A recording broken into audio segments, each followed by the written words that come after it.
Welcome to our YouTube channel. ఈరోజు మన video ఏంటంటే, ఈరోజు డిన్నర్లోకి ఎగ్ కర్రీ చేశాను. ఎప్పుడు చేసే విధంగా కాకుండా ఈరోజు కొంచెం రొటీన్గా ట్రై చేసా. టేస్ట్ అయితే సూపర్గా ఉంది. నేను చేసిన ఆ రొటీన్ ఎక్స్పెరిమెంట్ ఏంటో ఈ వీడియోలో చూసేయండి. వీడియో ఎక్కడా స్కిప్ చేయకుండా చూడండి. ఫస్ట్ అయితే దీనికోసం ఎగ్స్ అయితే ఉడకబెట్టుకున్నాను. ఆ ఎగ్స్ అయితే ఉడికే లోపల ఇంకా మనకు కావాల్సిన ఒక 3 నార్మల్ సైజ్ టమాటాలను, ఒక 2 నార్మల్ సైజ్ ఉల్లిగడ్డలను అయితే ఇలా చిన్న చిన్నగా కట్ చేసి పెట్టుకున్నాను. ఒక మిర్చిని అయితే కట్ చేసి పెట్టుకున్నాను. ఇందులో మిర్చి ఎక్కువ వేయము, అందుకే ఒకటే కట్ చేసి పెట్టుకున్నా. ఇక ఆ లోపు ఎగ్స్ అయితే ఉడికిపోయాయి. ఉడికిపోయిన తర్వాత ఇక వాటిని అయితే క్లీన్గా మంచిగా పైన పొట్టు అయితే తీసేసుకుంటున్నా.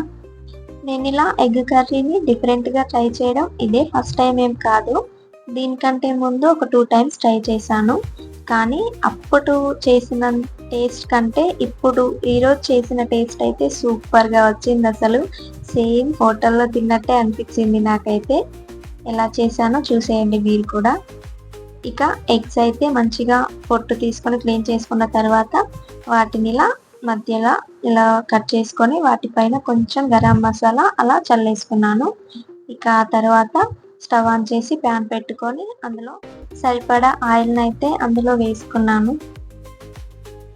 ఈ ఆయిల్ కొంచెం హీట్ ఎక్కిన తర్వాత కట్ చేసి పెట్టుకున్న ఆనియన్స్ అయితే అందులో వేసుకున్నాను. ఈ కర్రీలో మెయిన్ ఏంటంటే ఆనియన్స్ మంచిగా ఫ్రై అవ్వాలి. మంచిగా ఫ్రై అయితేనే ఆ కర్రీకి టేస్ట్ వస్తుంది ఆనియన్స్ వల్లనే. అందుకే ఈ ఆనియన్స్ని మంచిగా గోల్డెన్ బ్రౌన్ కలర్ వచ్చేంత వరకు మంచిగా ఫ్రై చేసుకోవాలి. ఇలా ఇక ఆనియన్స్ కొంచెం కలర్ చేంజ్ అయింది అనిపించినప్పుడు ఒక 5 నుండి 6 వరకు వెల్లుల్లిని పొట్టు తీసి వేసుకోవాలి. ఇక ఆ టైంలోనే స్పైసెస్ ఉంటాయి కదా, వాటిని కూడా వేసుకోవాలి. లవంగం, యాలకులు, చెక్క, అలాగే ఒక బగారాకును కూడా వేసుకున్నాను నేను. వేసుకొని మంచిగా అన్నీ కలిపే విధంగా ఒకసారి అయితే అలా కలుపుకున్నాను. మనకి కర్రీలో ఆనియన్స్ ఎంత మంచిగా వేగితే అంత మంచిగా కర్రీ ఇంప్రూవ్ అవుతుంది కాబట్టి మంచిగా ఆనియన్స్ అయితే వేయించుకోవాలి. ఇలా గోల్డెన్ బ్రౌన్ కలర్ వచ్చిన తర్వాత స్టవ్ ఆఫ్ చేసుకొని ఇక ఆ ఆనియన్స్ అయితే మిక్సీ జార్లోకి వేసుకున్నాను.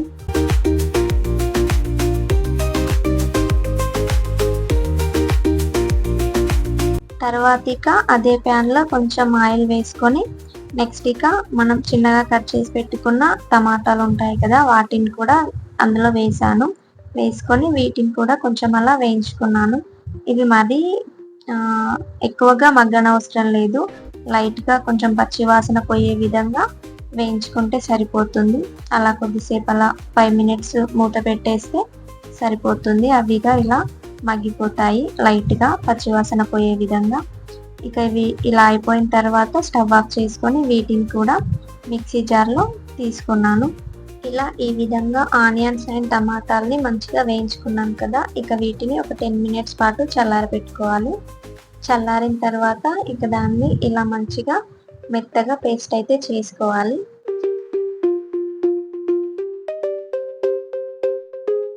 నెక్స్ట్ ఇక అదే ప్యాన్లో కర్రీకి సరిపడా ఇంకొంచెం ఆయిల్ని అయితే అందులో వేసుకోవాలి.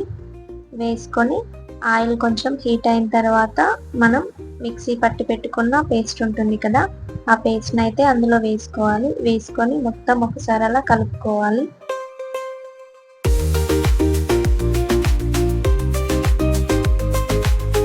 ఇలా మూత పెట్టేసుకొని ఒక 5 మినిట్స్ అయితే దాన్ని ఉడకనివ్వాలి.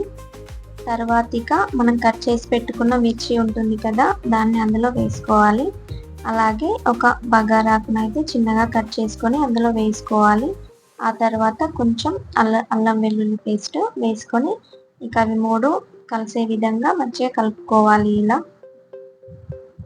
ఈ కర్రీని స్లిమ్లో పెట్టుకొని చేసుకోవాలి స్టార్టింగ్ నుండి.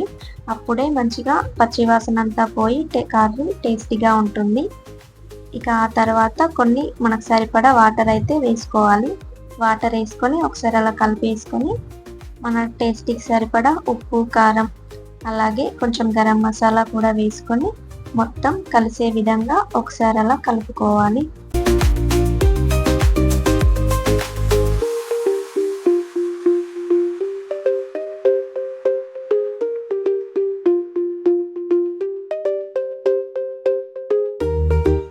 ఇవన్నీ వేసిన తర్వాత మంచిగా కలుపుకొని అలా ఒక 5 మినిట్స్ అయితే మూత పెట్టేసి ఉడకనివ్వాలి. స్టవ్ స్లిమ్లోనే ఉంచాలి. ఇలా మంచిగా ఉడుకుతున్న టైంలోనే మనం కట్ చేసి పెట్టుకున్న ఎగ్స్ అయితే అందులో వేసుకోవాలి. ఎగ్స్ వేసుకొని మూత పెట్టేసి ఒక 5 మినిట్స్ అయితే దాన్ని అలా ఉడకనివ్వాలి. 5 మినిట్స్ తర్వాత మూత తీసేసి చూస్తే ఇలా మంచిగా ఆయిల్ అంతా పైకి తేలుతుంది. ఇక ఆ టైంలోనే స్టవ్ అయితే ఆఫ్ చేసేస్తే ఎంతో టేస్టీగా ఉండే మన ఎగ్ మసాలా కర్రీ అయితే రెడీ అయిపోతుంది. చూడండి, చూస్తుంటేనే టెంప్టింగ్గా ఉంది కదా. ఈ కర్రీ వచ్చేసి రైస్లోకైనా బాగానే ఉంటుంది, చపాతీలోకైనా బాగానే ఉంటుంది. నేనైతే ఈరోజు డిన్నర్లోకి చపాతీలు అయితే చేశాను. మీరు కూడా ఒకసారి ఇలా ట్రై చేసి చూడండి, సూపర్గా ఉంటుంది టేస్ట్.